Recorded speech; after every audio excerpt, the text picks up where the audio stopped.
start recording natin. Okay. So, now for today guys, is pag-uusapan natin is apat. Actually, apat siya.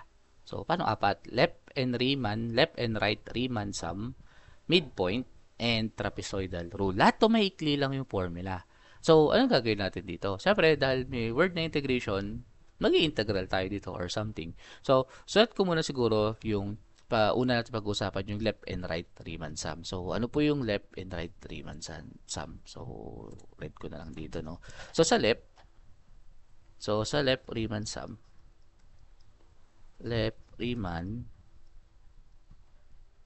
Riemann sum or integration, actually integration dito kasi integral yung kinukuha eh. Okay, so sulat ko lang yung formula natin. Yung integral daw, yung integral nung f of x dx from a to b is equal lang sa delta x dito. Then, yung summation nung f of x. So, f of x sub n minus 1. Okay, so parang ganun siya.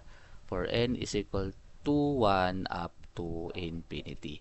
So, pa-claim ko lang, no? Medyo magulo yung formula. Parang ganito lang. So, ang formula niya is ganito. So, meron kang delta x.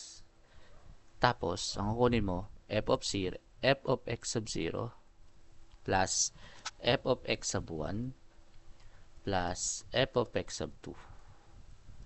Then plus plus f of x sub n minus 1. So, hindi ka aabot sa dulo. So, again hindi ka aabot sa dulo. Start ka sa f of x sub 0, yung pinakauna, pero hindi ka aabot sa dulo. Parang, di ba, may mga table tayo. Mamaya may imagine nyo, may mga table tayo of values. Parang ka na, x sub 1, x sub 0, x sub 1, x sub 2, x sub 3, x sub 4, x sub 5. So, ang kukunin mo lang from x sub 0 up to x sub 4, hindi mo kukunin ni x sub 5. Yun si left Riemann sum. So, paano naman si right Riemann sum? Si right Riemann sum, syempre, obviously, babalik ta rin siya. So, kung right, nasa right mo siya. So, right Riemann sum or integration. So, shortcutting ko na lang din. Kasi ito rin naman. Ito, mas madali dito nyo intindihan eh. So, integral of f of x dx is equal to same formula, delta x times f of x sub 1. So, napansin niyo yung start? Hindi ako nag-start sa x sub 0. Start ako sa f of x sub 1 plus f of x sub 2 plus, assuming dot plus f of x sub n. So, meaning, umabot naman ako dun sa dulo. So, again may dalawa yan part. Yung isa, so, siguro sample natin dito, no? Illustration lang natin, no? Illustration. So, kunyari, meron akong x, f of x, assuming lang. Okay, so, may mga table of values tayo dito. So, assuming ang values natin is, kunyari, 0, 0.5, 1, 1.5, 2, 2.5. Okay, so 2.5 siya. So, ang gagawin natin is, syempre, kunyari, assuming dito is value natin is 1.2, 1.312, 1.41, 1.63, tapos 1.72, then 1.81. Okay, so again ito yung f of x sub 0. Kasi ito yung x sub 0. Okay, tapos ito yung x sub, pang ilan siya? 1, 2, 3, 4, 5, 6. So, 6, no? X sub 6. Ito yung f of x sub 6. Okay. So, sa left Riemann sum, so, ibahin ko lang yung kulay, no? So, siguro green. Sa left Riemann sum, ang kukunin nyo lang is ito. Mula dito, hanggang dyan. Yan yung left. Okay? Sa right Riemann sum, ang kukunin nyo lang is ito. Mula dito, hanggang dito. Ayun yung isasum nyo. Ulitin ko yun yung left. So, left is yung green. Right is ito. Okay. Tapos, sir, ano po yung delta x?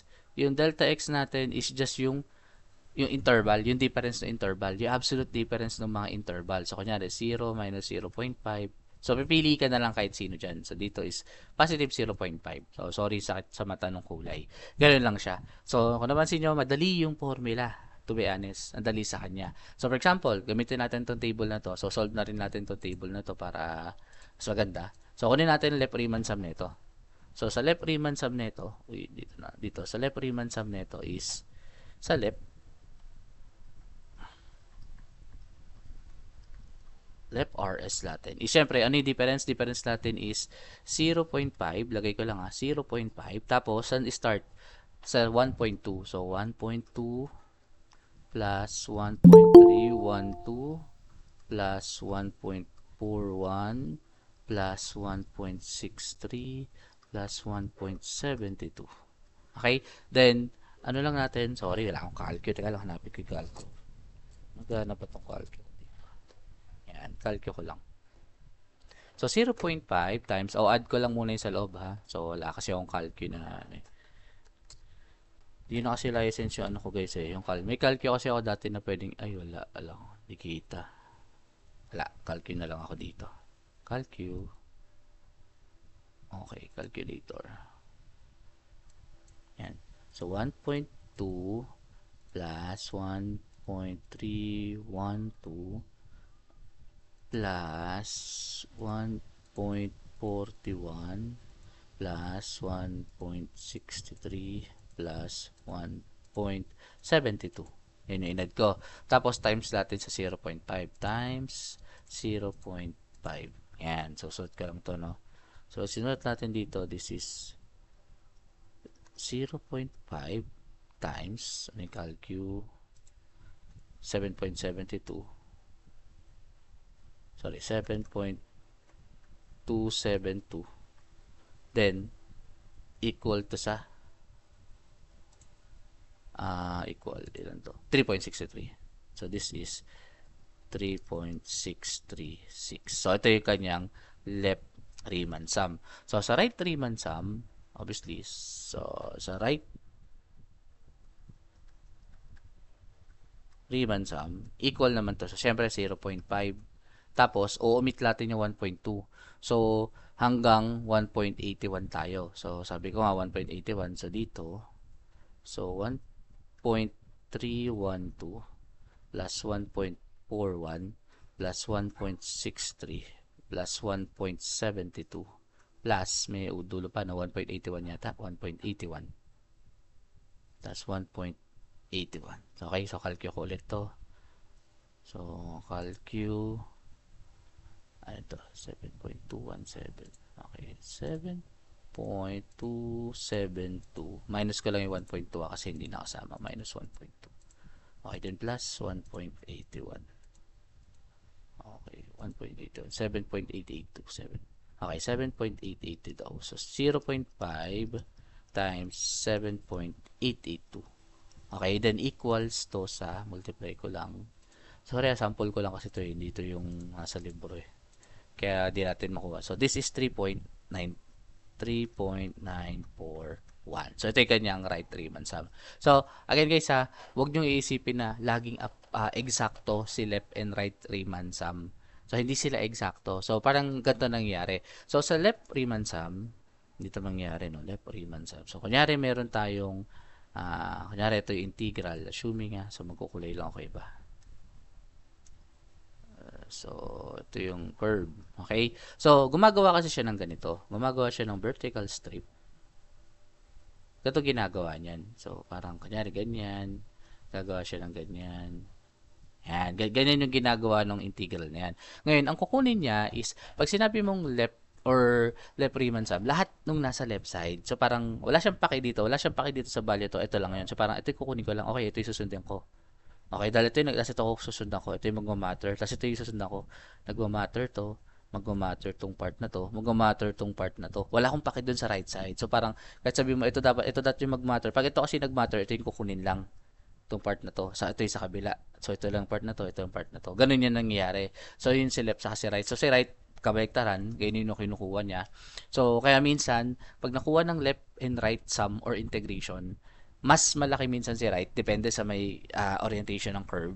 Tapos, mas malaki minsan si right, or mas malaki minsan si left, mas malaki minsan si right. So, dito sa case na to, mas malaki si right dun sa integral na to. So, dun sa curve na ginawa dito. So, hindi siya yung eksaktong integral na pag in-integral mo yung function, may eksaktong sagot. Hindi yon. So again, si Lep-Riemann sum is approximation lang. Kaya nga tayo nag-aaral ng numerical method. So, tinuturo lang sa inyo ano yung mga approximation na ginagawa natin dito. Okay? So, ayan na, tandaan nyo yung scenario na yan. So, para mas mapadali, siguro, example tayo ulit. Siguro, example 2 tayo. So, kuha ko yung example na nasa book. Let's say ito, no? So, sabi, meron daw akong x, tapos f of x, suot ko lang dito. Mahaba pala. So, wag ganyan. Hindi kaya. Ito na lang. So, x, tapos f of x.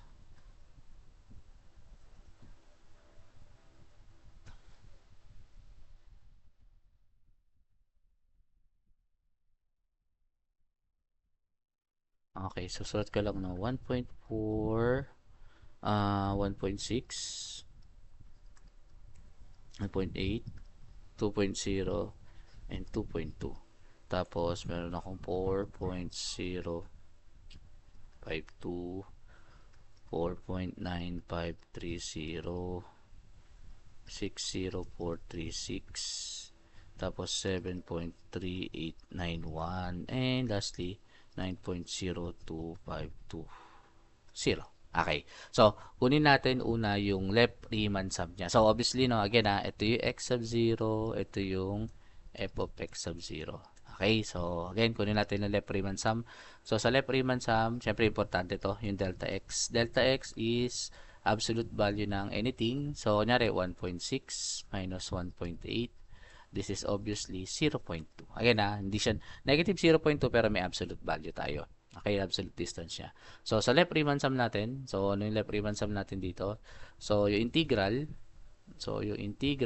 of f of x dx. So, assuming ko ano man yung function na yan, this is equal sa, syempre sabi 0.2, tapos start tayo dito sa f of x sub 0. So, sabi 4.0552 plus 4.9530 plus 6.0436 plus 7.3891. Close. Then, pag kinompute, so rekta ko na ng computation na. So, pag kinompute natin, this is, so, yung sa loob, yung lalabas dito sa loob is 27.4107. Tapos yung sa labas, tapos imumultiply sa 0.02, this is just 5.4821. So, ito yung kanyang Lep-Riemann sum. So, Lep-Riemann sum or integral. Okay? So, yun yung ginagawa niya. So, pag write, so ganun ulit, ibang kulay ko na lang siguro natin. So, this is, write natin, f of x dx. So, adjust lang tayo, 0.2. So, adjust, hindi na kukunin to. So, kunin ko na yung 4.9530 plus 6.0436 plus 7.3891 plus itong last 9.0250. Okay, so wala akong calculate niyan. So, calculate ko lang ulit ha. So, yung kanina, ang na-compute nung sum is 27.4107. Minus ko yung una. 4.0552. Okay. Then, i-add ko tong dulo. 9.0250. Yan. So, 32 something siya. Times 0.2 times 0.2. This is equal sa 6.47. So, this is equal sa 6.4. Okay, hindi ko na nakikita. 4761. Okay, so ito yung kanyang right Riemann sum. Okay, so ayun naman yung kanyang right Riemann sum. So, tingnan nyo guys, madali lang si left and right Riemann sum.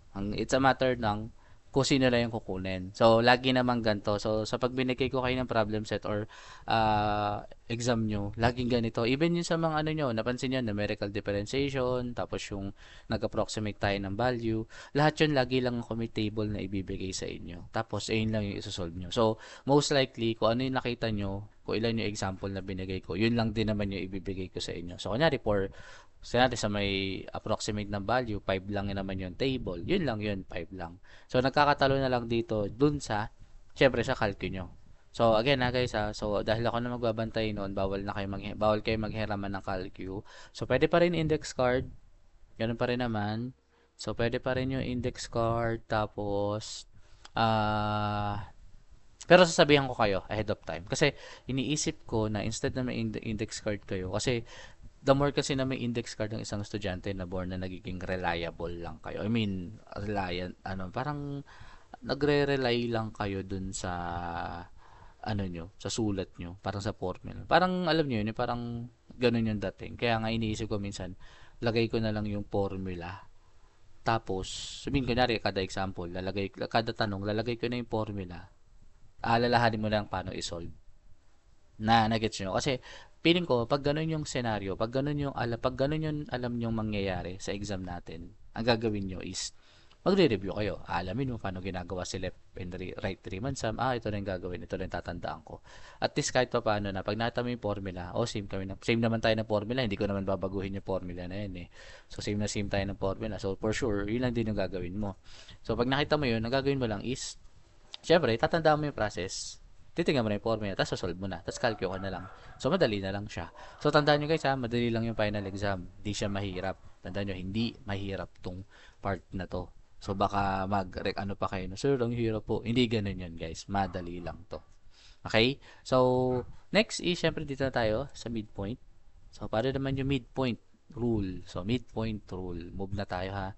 Ayoko nang tumagal tayo dyan para mayroon pa tayong preparation sa ano natin. Midpoint rule. Paano naman si midpoint rule?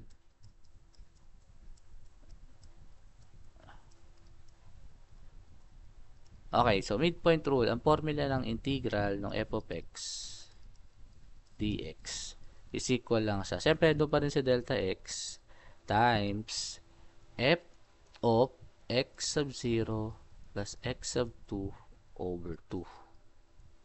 Okay? Then plus f of x sub 4, or sorry, x sub 2, x sub 2 plus x sub 4 over 2. Yan lang siya. Okay, again assuming madami yan. So, dito kasi, yung cases na to, pang lima lang to. Parang kunyari ganito, x, tama ko na x sub 0, x sub 1, x sub 2, x sub 3, x sub 4. Yan, assuming ganyan yung given. So, ito, di ba? F of x sub 0 hanggang f of x sub 4. Sa ganitong scenario, ito lang yan. So, parang x sub 0 plus x sub 2. Kaya siya tinawag na midpoint rule. Ini-skip ko yung midpoint nila. So, kung napansin nyo, x sub 0, skip si x sub 1, x sub 2. So, x sub 2, skip si x sub 3, x sub 4. So, what if, sir, ganito po nangyari? Nagdagdag ako ng x sub 5. So, ano mangyari sa formula? So, mangyari sa formula, ang mga midpoint natin dyan, ito yung una. Midpoint sa x sub 1, sa x sub 3. Sino pa? Midpoint sa x sub 3, then si x sub 4. So, parang madadagdagan yung i-add natin. Parang, again f of x sub 0 plus x sub 2 over 2. Sunod, f of x sub 2 plus x sub 4 over 2. Then, sunod, sorry, joke lang pala. Wala na pala, no? Parang, ganito ito yung partner una. Tapos, ito yung partner pangalawa. So, kung nadagdagan na ito, hindi pwede. Tama, sorry, hindi pala pwede. Paano pag x sub 6 lang pala yun, sorry, pag possible. So, usually, si midpoint rule, possible siya pag ani, pag ilan to? 2, 4, 6, 7. Pag add. Again, possible lang siya pag add yung number ng x sub n natin. Pag add x sub n. So, sa case na to, yung kanina, yung wala pa x sub 6, hindi pwede. Kasi, even siya. So, ganun pa rin. Papasok pa rin tayo dun sa x sub 0 plus x sub 2, x sub 2 sa x sub 4. Ngayon, pag nadagdagan, umabot siya ng 7 na siya, yun na yung may x sub 0 plus x sub 2, x sub 2 saka x sub 4, then x sub 4 saka x sub 6. Dadagdagan mo lang to ng plus. Ganun yung mangyayari. Okay, tandaan yung formula na yan. So, para mas maintindihan, syempre sample tayo ng formula. So, gamitin na lang natin yung similar example. Ito, gamitin ko na lang din to. So, gagamitin natin to ang similar example. Okay? So, again hindi na dito makukuha yung value. Kukomputin nyo na to. So, kukomputin nyo na yung value na to. So, teka lang paano makukompute yung 4 point? Teka lang alamin ko yung function.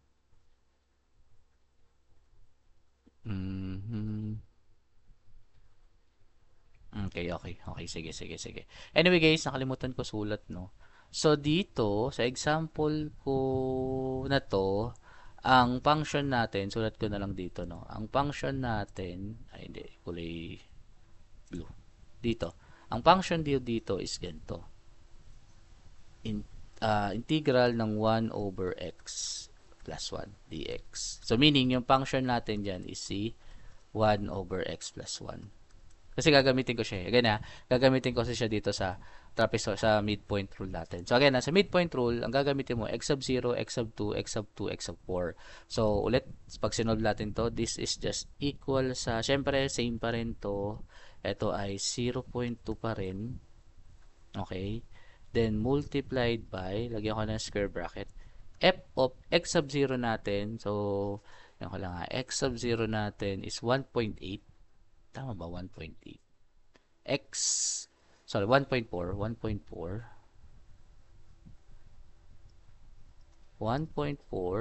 plus 1.8 all over 2. Okay, then plus f of 1.8 plus 2.2 all over 2. Okay, then equal to sa, baba ko lang, equal to sa 0.2 times f of, so 1.4 plus 1.8 divided by 2 is 1.6. Again 1.4 plus 1.8 is 3.2 divided by 6, 1.6.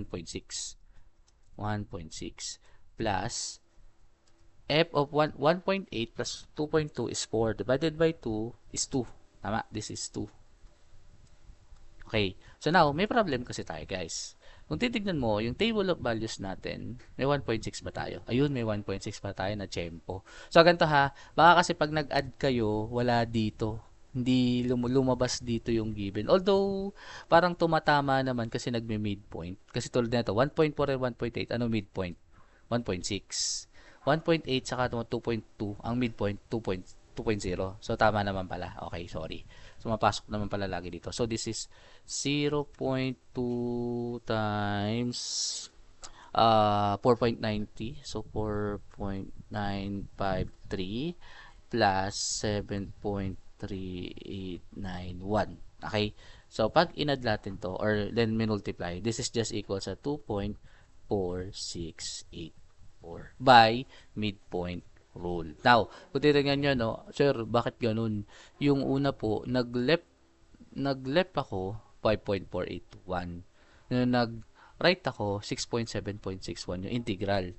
Nung nag-midpoint ako 2.46.84. Again, sinasabi ko nga sa inyo, si midpoint, si left, si right, ginagamit kasi yan somewhere. So, hindi kasi natin saklaw na yung part na yun kasi kulang na tayo sa time. So, mahaba yung proseso na yun. Para ang gagawin kasi yan is, yung midpoint, yung left and right, i-equate mo yan.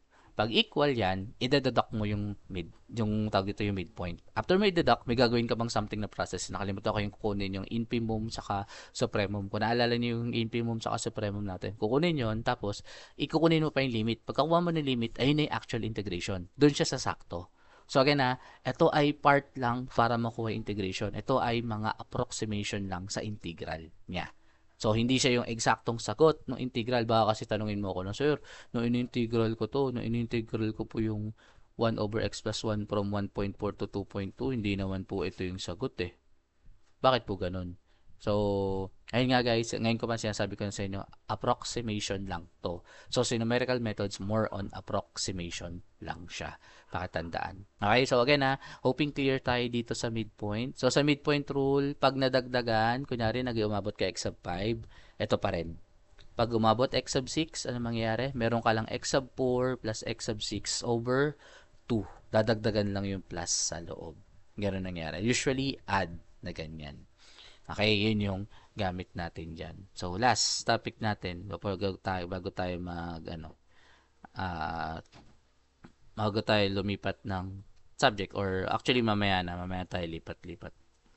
So, ang last topic natin is yung trapezoidal rule. Okay, so ano naman si trapezoidal rule? So, si left, right, midpoint, pare-pareha sila. Again pare-pareha silang integration. Okay, actually, sum nga lang to eh. Ito mga sum lang to eh. Sum lang ng interval.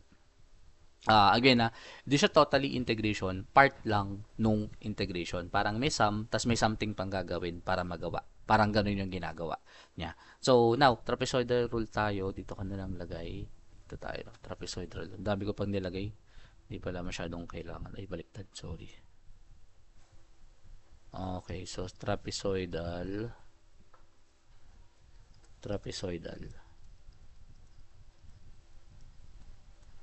Okay, so sa trapezoidal rule, this is integral, ganun pa rin. Integral ng f of x dx equal to, syempre, ayun pa rin, si delta x. So, ayun na, ayun yung pinagkapare-parehas nilang tatlo. So, this is delta x over 2. Then, this is f of x sub 0. Tapos, lahat to, imumultiply mo, this is plus 2 times, ito yung f of x sub 1 plus, plus, f of x sub n minus 1, then plus, f of x sub n. Okay, so ngayon, may napansin kayo, ang nangyayari naman dito sa trapezoidal rule, yung kukunin mo lahat ng f of x. Okay, ang pinagkaiba dito, equate ko lang ulit this is kunyari f sub delta sub x over 2, then assuming f of x sub 0, tapos lahat ng f of x sub 1 up to f of x sub n minus 1, assuming lang tayo na hanggang x sub 5 tayo. Mangyayari, this is 2 f of x sub 1 plus 2 f of x sub 2 plus 2 f of x sub 3. So, kanina sa scenario natin, nag-x sub 4, no? Plus f of x sub 4. So, assuming ganyan. So, ganyan na mangyari. Parang yung dulo, hindi mamumultiply sa 2. Pero lahat ng in-between, nakamultiply sa 2. Then, yung interval natin, yung difference natin is divided by 2. Ngayon naman si trapezoidal rule. Okay, so, again, pwede natin gamitin ulit yung similar example para at least hindi tayo masyado ng invento-invento kasi given na to no? So, gamitin natin ulit yung same example using yung trapezoidal rule para makita nyo yung pinagkaiba. Sino ba yung mas malapit sa accurate na value natin? So, punta tayo ulit dito. So, integral, ulit tayo doon. So, this is equal, sabi ko nga, that is 0.2 over 2. Then, bracket ko lang dito. Yung f of x sub 0 natin is, kung naalala nyo, this is 4.0552. Doon lang sa table plus 2 times 4.953. Ito yung f of x sub 1. Next, plus 2 times yung 6.0436 plus 2 times f of, this is 7.3891. So, ito yung f of x sub 3. Okay, then plus, yung last x sub 4, this is 9.025. So, ito yung sinasabi ni sir, napansin nyo, no? Yung umpisa, then yung mga succeeding, times 2. Pero yung last, hindi rin mo multiply sa 2. Okay, then pag kinompute natin yan, so, compute ko lang, no? Pakita ko lang yung magiging result. This is equal sa, yung sa gitna, again huwag kalimutan multiply sa 2. So, this is 0.2 over 2 times 49.8516. Then, eventually, this is equal sa 4.9852. So, ito yung kanyang trapezoidal rule. So, now, check natin yung pinagkaiba nila. So, pag titignan mo, ano yung pinagkaiba nila? Sa midpoint, 24.684. Sa trapezoidal, 4.9852. Sa left, 5.8421. Sa right, 6.4761. So, yun yung nangyayari. So, kung papansin niyo mas malaki, lagi ko tong conclusion dati, mas malaki talaga lagi si right among sa lahat. Tapos, si midpoint yung pinakamaliit. Kasi si midpoint, pumipili ka lang na interval. Parang dito ka lang sa interval kukunin. Hindi mo kinuha yung buong interval. Parang, kunyari assuming kunyari yung integral, diba sabi, kunyari assuming lang, yung integral is from 0 to 1. Ang parang kinukuha mo lang dyan, parang 0.5 to 0.6. Ayun lang yung integral na kinukuha mo dyan sa part na yan. So, dito sa midpoint. Kaya nga midpoint siya. So, pagdating naman kay right naman, kunyari, kay right, Riemann sum, parang lumalabas na kunyari 0.2 up to 1 din yung kukunin ko. Pag kay left naman, from 0 up to 0.8. Ganun na nangyari. Kay trapezoidal naman, ang ginagawa niya, actually, si trapezoidal, siya yung mas more accurate in a sense na parang meron na siyang minumultiply, meron na kino-consider. Una, dinidivide mo na yung interval o yung difference nila, tapos may kino-consider na dito. So, ako, napapansin ko, mas accurate to. Hindi ko lang sure kung eksakto ko ito ba talaga yung function na gamit dito or what eh.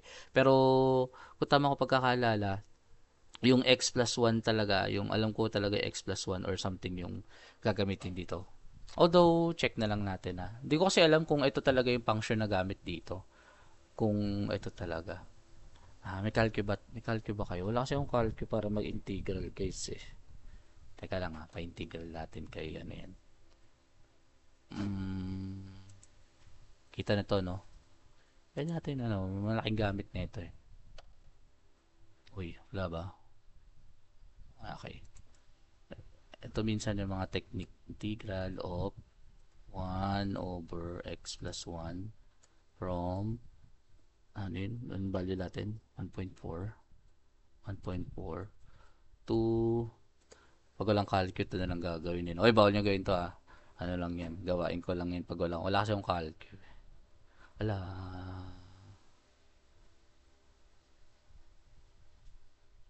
Oh, hindi siya yung function. So, mali yata tong function na ginamit ko. Hindi yata ito yung function. Hindi ko kasi nakikita, guys. Eh. Sorry, hindi ko na ano yung function niya. Kung ano, hindi ko sure kung ito yung function na burahin alamin ko na lang kung ano yung function. Pero, paano niyo malalaman kung ano yung function natin dito?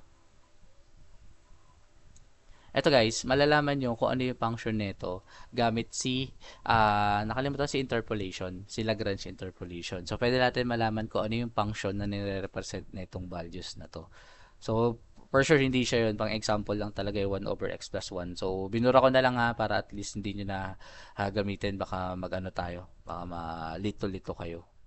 So, sa part na yun. Pero again guys, so try ko alamin. Try kong isulat dito ha. Try ko isulat dito ano yung function. Tapos, lalagay ko yung integral. Hanapin ko mamaya. May lalagrange ko na lang. Hanapin ko kung ano yung function nito. Function representation nito. Lagay ko dito. Tapos lagay ko yung actual integral niya. Based sa calcu. Tapos, lagay ko yung actual integral na based sa calcu. Now, kayo mag-judge. Ano yung mas accurate? Pero, hindi porket sinabi ko na kayo mag-judge, parang for example, mas accurate para sa akin si midpoint rule. Gagamitin mo na lang si midpoint rule. Hindi. Pag yung tanong natin sa final exam, guys, ganito. Papahanap ko sa inyo lahat yan. Tulad sa may magiging seatwork nyo. So, sa seatwork, or baka PS din. So, problem set. Baka nga problem set na lang eh. Or something. So, kasi diba, tama no, isa pa lang problem set natin. So, iniisip ko problem set din seatwork. So, ganito. Parang ang mangyayari, hahanapin yung left and right, hahanapin yung midpoint, hahanapin yung trapezoidal rule. Tapos, papahanap ko rin yung actual integral. So, paano actual integral? May formula. Tapos, ganito mangyari. Ang given lang sa atin, guys, is ganito. Parang, for example, di ko sure kung pwede kong, ano yun. Natuloy magiging given. Kunyari, sabi ko, guys, integral from 0 to 1 nung x squared plus 1 dx. Yan lang yung given. So, sir, paano yan? So, sir, paano po namin gagawin yan? Ang gagawin nyo lang dito is, sa part na to, ang f of x nyo dyan is cx squared plus 1. Again cx squared plus 1. Tapos, pag hatiin nyo is interval, for example, gagamit kasi kayo ng midpoint, hatiin nyo to sa, kunyari diba yung 1, hatiin nyo sa 5. So, diba parang, 1 minus 0 is equal to 1. Tapos, i-divide mo sa 5. Gusto ko kasi sub-interval eh. So, lumalabas 0.2. So, mangyari, pag ginawa ko to, meron akong x. Una, start ako sa 0, 0.2, 0.4, 0.6, 0.8, and 1.0. Yan yung mangyayari. So, ilan yung hati ko? Nagkaroon ng ganyan. Tapos, syempre, saka ko hanapin yung f of x. Tapos, ang gagawin mo, itong 0, substitute mo doon. So, ito yung 1, substitute ko doon, assuming blah, blah, blah. Wala kasi tayong example eksakto. Ganun yung mangyayari. Okay, again ito yung part ng PS nyo. So, sa seatwork nyo, ganito mangyayari. Sa seatwork nyo, table yung ibibigay ko. Sa seatwork number 4 na yata, no? Or 3. Hindi ko sure kung 4 or 3. Sa seatwork nyo, actual table. Meron akong bibigay na actual table. Ganyan. So, may value talaga. So, papahanap ko sa inyo yung Simpson rule. Papahanap si left and right, Riemann sum, si midpoint, then si trapezoidal. Nung seatwork na yon. Pagdating sa problem set 2, ito na lang yung given. Pero hindi ito ha. So, ganito, again ang gagawin nyo, ganito. Yung nasa loob, yun yung function. Tapos, yung yung boundaries, yun yung i-divide nyo sa 5. So, again, depende sa gusto nyo ha. Ako kasi dinivide ko sa 5. Ngayon, nung dinivide ko sa 5, 1 divided by 5 is 0.2. Ngayon, 0.2, start ko lang kanya 0. Nag-start ako sa 0 kasi yun yung unang interval. Start ako sa 0, plus 0.2, 0.2, plus 0.2, 0.4, plus 0.2, 0.6, plus 0.2, 0.8, and plus 0.2, 1.0. So, ito yung nangyari. Then, sa substitute ko yung 0 doon, sa substitute ko yung 0.2 doon, and 0.4 and 0.5, and so on dito sa part. Now, may actual na akong value. Okay, again, may actual na akong table, which is, pwede ko na gamitin si left, right, midpoint, and trapezoidal. Again, guys, ganito yung, hindi ko na siya gagawin. Gusto ko kasi makita kung paano nyo iintindihin yung part na yan. So, hindi sa tinatamad sir, pero in-explain ko lang paano nyo gagawin, kayo gumawa. Kasi baka magulat kayo, sir, di mo naman ganito yung given, more on table eh. Pero again guys, minsan sa real life, given, ganito lang eh. Parang, kunyari, binigyan ko kayo, kunyari, 1, 2, 3, tapos, x cube over 2 plus 3x. Yan yung given. So, oh guys, solve nyo to using trapezoidal and something. Ganun yung mangyayari. Okay? Tandaan nyo na, ganun yung mangyayari. So, again, sheet work, ganito lang. Tapos, kailan sasubmit? Ganun ulit. Papasubmit ko ulit siguro na Monday para di na kayo masyadong nagmamadali. Then yung PS. PS. Sige, sa Friday pa rin guys. So, the deadline ko pa rin siya by next week ng 8 or Friday. Bakit po? Para at least, pag nagkita tayo ng 16, wala na kayong iniisip. Wala na kayong ginagawa. Para at least, ano na lang tayo. Pag nagkita, talagang yung discussion ko, ano yung common na tanong nyo, then yung magiging discussion natin sa gagawin para sa fundamentals of computing natin. Yun yung focus. Gusto ko wala na kayong gagawin dun. So, mas maigi na to. Kasi, kunyari, inubliga ko kayo na okay, pasa nyo next week. At least, meron na tayong record. Magagawa ko na. Para mas madali. Okay guys, so hoping clear tayo doon. So again sheet work, ganito yung magiging given. So assuming lang 0.2. So function f of x dx. So ang gagawin, ito yung gagawin. So basta gagawin nyo kunyari tulad nito, sa case na to, 'di ba 0, 2. 2 minus 0, that is 2. Divide mo, kunyari gusto ko is 5. I-divide ko sa 5. So pag dinivide mo sa 5, ilan to? 0.4. So, ibig sabihin, from 0, 0.4, 0.8, 1.2, 1.6, and 2. So, napansin mo ilan na ito? 1, 2, 3, 4, 5, 6. So, 5 na dagdag from 0. Ganon din dito. 1, 2, 3, 4, 5. So, 5 na dagdag from 0 bago siya mapuntahan. So, ganon din. So, kunyari, ginawa mong 10, okay lang yun. So, pero, alam niyo na implication. So, kunyari, trip ni Jimwell, sabi, sir, gawin ko 20. Bahala ka na sa buhay mo, ha? Hindi ko na yung problema pag ginawa nyo ganyan. Ibig sabihin, the more na dinivide mo ng 20, 20 intervals yan. 20 na ganito gagawin mo dyan. So, sir, ano po yung minimum? 5. Pwede ka, ang minimum, 5. Pwede ko kayong pagtrapan. Sabi ko, oh guys, yung dulo na student number nyo. Kunyari, dulo na student number nyo is 23. Sir, wag naman po. 2 over 23. Ang hirap nun. Okay, so again, paano pag dito? Sa 1 to 3. So, sa 1 to 3, ang mangyari, 3 minus 1, that is 2. Tapos, kunyari, dinivide ko sa 5. Ganun ulit. Tapos, from, start nun, 1.0. So, dito ko lang lagay. Para lang may mga sample kayo. Para sorry na. So, kunyari, 1 to 3. Ang gagawin nyo, 3 minus 1, that is 2. Divide ko sa 5, this is 0.4. Okay. So, meaning, ang start ko, so, x, f of x. So, f of x. So, start 1, tapos 1.4, 1.8, 2.2, 2.6, 3. Yun yung ano ko. Tapos, solve ko na lang dito lahat. Okay, tapos, substitute ko lang doon sa kung ano yung function. Okay, so again hoping clear. So again, itong 5 na to, nasa sayo. Ikaw yung bahala. Ikaw bahala. So kung gusto mo mas malaki para mas challenging, nasa sayo na. Pero again, minimum of 5 intervals. Again, minimum of 5 intervals para dito sa function sa PS2. So ulitin ko magkaiba si sheetwork 4 kay PS2 pero parehas ng isa-solve. Kay sheetwork 4 naka-tabular, kay PS2 naka-function. Ito sa hanapin nyo. Okay, so again, hope stop ko lang to yung recording.